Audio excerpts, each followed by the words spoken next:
ایک نوجوان ہیں جو بہت سالوں سے میرے ساتھ میں جڑے ہوئے ہیں، ایک شہر کے رہنے والے ہیں۔ ان کا سوال یہ ہے کہ مولانا ہمارے جو برادران وطن ہیں،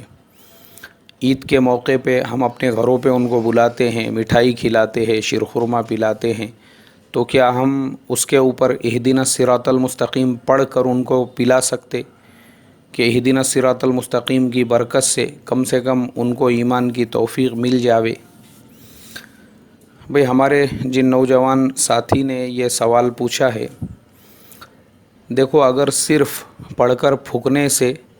ہدایت مل جاتی تھی، سیدھا راستہ مل جاتا تھا، تو اللہ کے نبی صلی اللہ علیہ وسلم کے راستے میں کانٹے نہیں بچھائے جاتے تھے، آپ کو پتھروں سے نہیں مارا جاتا تھا، آپ کو طائف کا سفر نہیں کرنا پڑتا تھا، مدینے کی ہجرت نہیں کرنا پڑتی تھی۔ اس لیے کہ دعوت کا یہ جو کام ہے یہ قربانی چاہتا ہے۔ یہ خالی پھونک دیے، پڑھ دیے، بول دیے، دم کر دیے، یہ اس کے لیے کافی نہیں ہے۔ جو برادران وطن، ان کے ساتھ آپ اپنے اخلاق کا معاملہ کرو، حسن سلوک کرو، اپنا کردار ان کو دکھاؤ، اپنے اخلاق ان کو دکھاؤ، ان کو اپنے اخلاق سے ایسا متاثر کرو کہ ان کے خود اندر سے ضمیر نے، ان کے اندر آتما نے یہ کہنا چاہیے کہ واقعی میں یہ لوگوں کا جو راستہ ہے نا وہ ہدایت کا راستہ ہے، دیکھو یہ کتنے اچھے لوگ ہیں۔ تو ہم نے خود اسلام پہ عمل کر کے اپنے اخلاق، اپنے کردار ان کو دکھانا چاہیے کہ ان کے اندر سے یہ آواز آ جائے کہ ہم جس راستے پہ چل رہے ہیں وہ ہدایت کا راستہ ہے۔ مثال دے کے بتاتا میں آپ کو، جیسے خواجہ معین الدین چشتی رحمۃ اللہ علیہ ڈھاکہ سے چلے، جو سفر انہوں نے کیا، صرف وہ ایک سفر میں 90 لاکھ لوگ ایمان میں داخل ہوئے۔ لوگوں نے صرف ان کو دیکھا کہ جس راستے پہ یہ چل رہے ہیں واقعی میں بھی ان کے جیسا انسان گمراہی والے راستے پہ، غلط راستے پہ نہیں چل سکتا، بلکہ جو راستہ انہوں نے اختیار کیا ہوا ہے وہی ہدایت والا راستہ ہے۔ تو 90 لاکھ لوگوں کو ہدایت مل گئی۔ اور کئی مثالیں ہیں ہمارے بزرگوں کی، ہمارے بڑوں کی۔ ہمارے مولانا یونس صاحب رحمۃ اللہ علیہ پورے مہاراشٹر کے ذمہ دار ہوا کرتے تھے، اس کے باوجود سادگی کا عالم یہ تھا، اپنے ہاتھوں سے جس مسجد میں امامت کرتے تھے مدار چلہ، وہاں کے طہارت خانے صاف کرتے تھے، مسجد کی صاف صفائی کرتے تھے،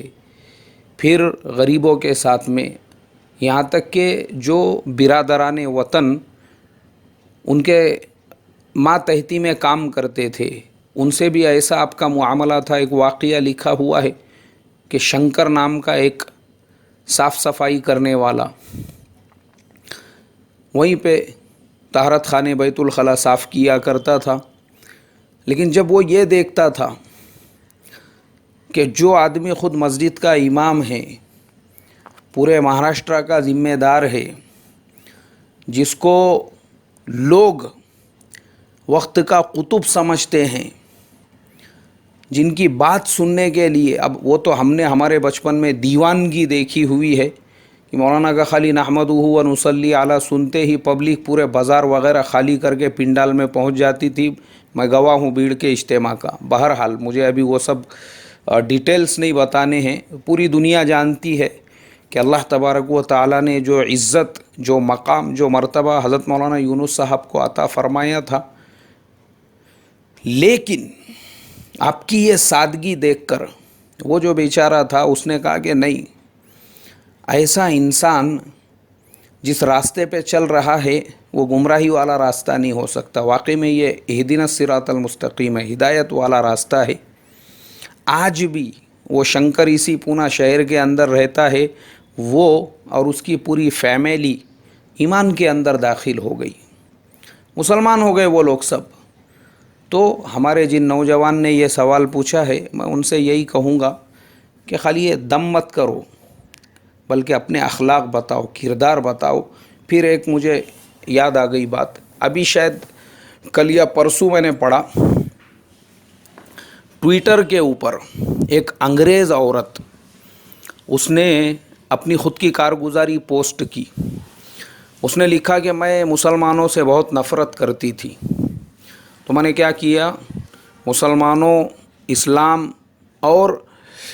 حضرت محمد صلی اللہ علیہ وسلم کی زندگی سے جو نگیٹو چیزیں ہیں وہ تلاش کرنے کے لیے قرآن کی اسٹڈی شروع کی۔ اس کا مقصد یہ تھا کہ قرآن پاک میں سے ساری نگیٹو چیزیں نکالنا، کہ اسلام کیسے شدت پسندی والا مذہب ہے، روڑی وادی والا مذہب ہے، پرانے خیالات والا مذہب ہے۔ لیکن بولے جس قرآن کو میں نے نگیٹو نالج کے لیے پڑھنا شروع کیا، اسٹڈی شروع کی تھی، اللہ تعالیٰ نے اسی قرآن کے طفیل میں مجھے ہدایت عطا فرما دی، اور میں الحمدللہ سمجھ گئی کہ واقعی میں اہدنا الصراط المستقیم یہی ہے، ہدایت والا راستہ یہی ہے، اور وہ بیچاری ایمان میں داخل ہو گئی۔ اللہ تبارک و تعالیٰ نے اس کو ہدایت عطا فرما دی۔ تو اللہ سے دعا کرتا ہوں ہم تمام کو یہ پھونکنے پھاکنے یہ سب چیزوں سے بچا کر جو پریکٹیکل عمل کرنے والا کام ہے وہ کرنے کی توفیق عطا فرمائی۔